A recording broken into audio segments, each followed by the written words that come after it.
Everyone, Dennis Foley from Acoustic Fields. Today we're going to talk about wanting the best.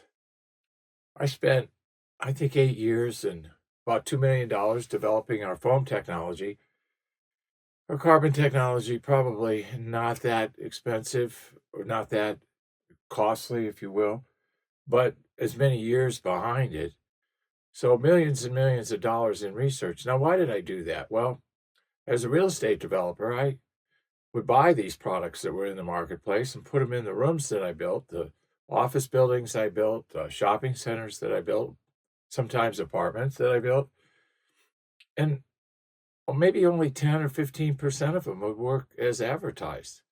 So I said, wow, there's really a need in this marketplace for stuff that works. There's really a need for a technology that absorbs low frequencies properly, that goes low enough, that gets enough, and foam technology that doesn't have these huge frequency response aberrations. Something that's smooth and linear, because that's what voice and music demands today. So we do have our two technologies, and that's the carbon and our foam. Those are the two that we do. We do a lot with diffusion because we have a lot of experience with diffusion. I've been working with quadratic diffusion for 35 years. So I understand its strengths and I understand its weaknesses. And really all I see out there in the comments I get is emphasizing the weakness of it. So there's a lot of education that needs to be done, and I hope, I've contributed to that cause in some sort of way. But activated carbon is really the technical word, and then the foam is classified as open-celled. With foam, we have two types, open-celled, closed-cell. Think of closed-cell foam as like cushion foam for your couch, your car seat, anything that requires, enough density that it'll support something. Open-cell foam, completely different, works on airflow, movement across its surface area, friction, heat, energy change, and absorption. So that's the process there. We know diaphragmatic absorption is the most powerful of the three. We have Helmholtz, membrane, and diaphragmatic. Membrane's a cousin to diaphragmatic.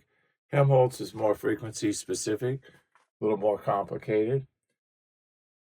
But with diaphragmatic absorption, it's the cabinet depth that determines the resonant frequency, or how low will it start working at.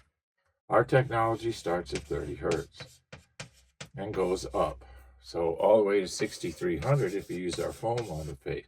So you get a nice broad band frequency range there to work with.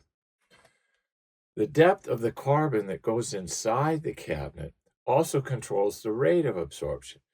So the cabinet depth, how deep it is, and then the carbon inside of it, how deep that is, controls the rate. So depth controls resonant frequency, the carbon filter controls the rate, or how much it gets at each frequency. So let's look at our ACDA12 graphic here. You can see a huge absorption from 30 to 50, and that's our big sponge. The 12 is our big sponge. Our 10's more broadband from 30 to 300, but the 12 is really specific from 30 to 50 because all rooms have problems from 30 to 50. All rooms have problems from 30 to 300. So you have a broadband and a more frequency specific. In most rooms, we use a combination of both. Look at the linearity on the foam graphic. You just can't beat that. Look at the two competitors. There's just no comparison in performance. And that's what you want. You want a nice, smooth response curve. You want no spatial irregularities, no peaks or trough in the response. Foam design is really 125 to 500 because when we started doing our initial testing in corporate boardrooms, in rooms that I built, because I built a lot of office, it was that 125 to 500 hertz region. And correspondingly, that is the frequency range that's most prominent and needs the most treatment for reverb. So not only do we have to stay in this frequency range, but it has dual applications too. But we got to get it right, and we need that smooth response. So it's critical range for music and voice, critical range for reverb. Strategy. You got to have a strategy. Are we going to treat the low end? Are we going to treat reverb?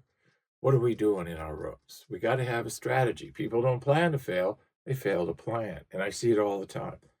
I call it tail chasing, like a dog.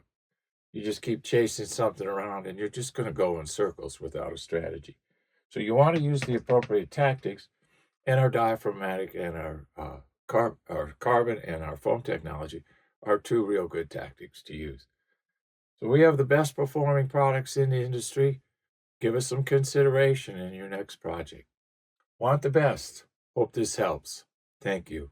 Thank you for watching this video, and if you liked it, please give us a thumbs up. We also have a newsletter that you can subscribe to, so please do that because we offer special price discounts to only those on our newsletter. And then don't forget about our forum. We have started a forum on our own website where people ask questions, and I usually get a chance every couple of days to look at it. There's an interchange between people on the forum, and we'll give you real answers on a regular basis, so that'll help you. Thank you.